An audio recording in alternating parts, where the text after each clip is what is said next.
काय गंमत आहे नाही? मी निवडणूक लढवतोय हे ऐकल्यानंतर तुमचं पित्त खवळलं. का?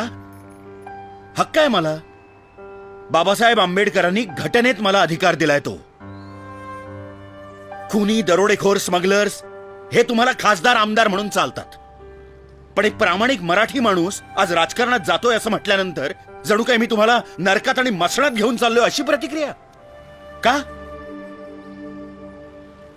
या देशात म्युनिसिपालिटीत नोकरी करणारा शिपाई सुद्धा 12वी पास लागतो, पण राज्याची धुरा सांभाळणाऱ्या राजकारण्यांना शिक्षणाची अट नाही. नाही नाही नाही, मी साक्षर निरक्षर या वादात जात नाहीये, पण एके ठिकाणी साक्षरतेच्या नावाखाली कोट्यवधी रुपये खर्च करायचे आणि दुसरीकडे निरक्षर उमेदवाराला लोकशाहीच्या नावाखाली सूट द्यायची.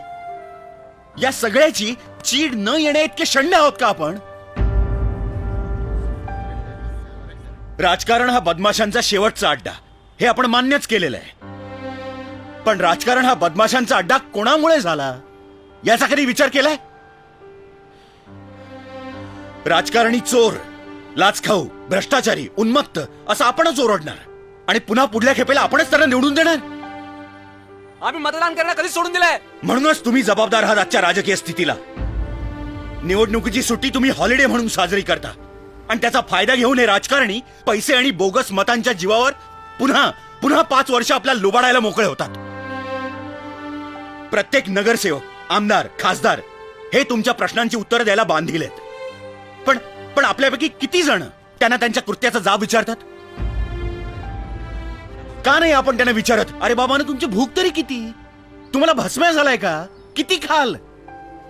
अहो कळत नाही का तुम्हाला? अहो काढून काढून गाईचं दूध संपेल, पण हे तर आता बैलाचं दूध काढत सुटलेत. देखो देखो सुनो, कोथिंबिरीची जुडी सुद्धा पारखून घेणारे आपण राजकारणाच्या बाबतीत इतके गाफील का? ऐऱ्या गैऱ्यांच्या हातात सत्ता देऊन मुरदाडासारखं गुडघ्यात माना घालून स्वतःच्याच मुलखात परक्यासारखं जगण्यासाठी जन्माला आलोय का आपण?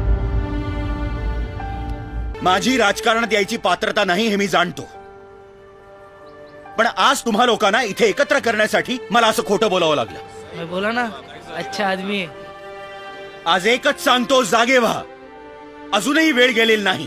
आपल्या मनाशी पक्क करा, मतदान हा हक्क बजावायचाच. उमेदवार निवडताना त्याचं शिक्षण, त्याची निष्ठा, त्याची प्रामाणिकता, त्याची सामाजिक जाणीव हे सगळं तपासून बघा. तुमचं मत अमूल्य आहे, ते देताना नीट विचार करून द्या आणि मग बघा, तुम्हालाच तुमच्या शक्तीचा अंदाज येईल.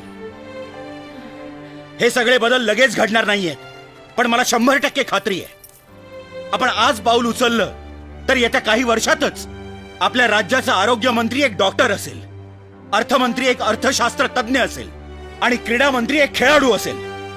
बजाव ताले, बजाव.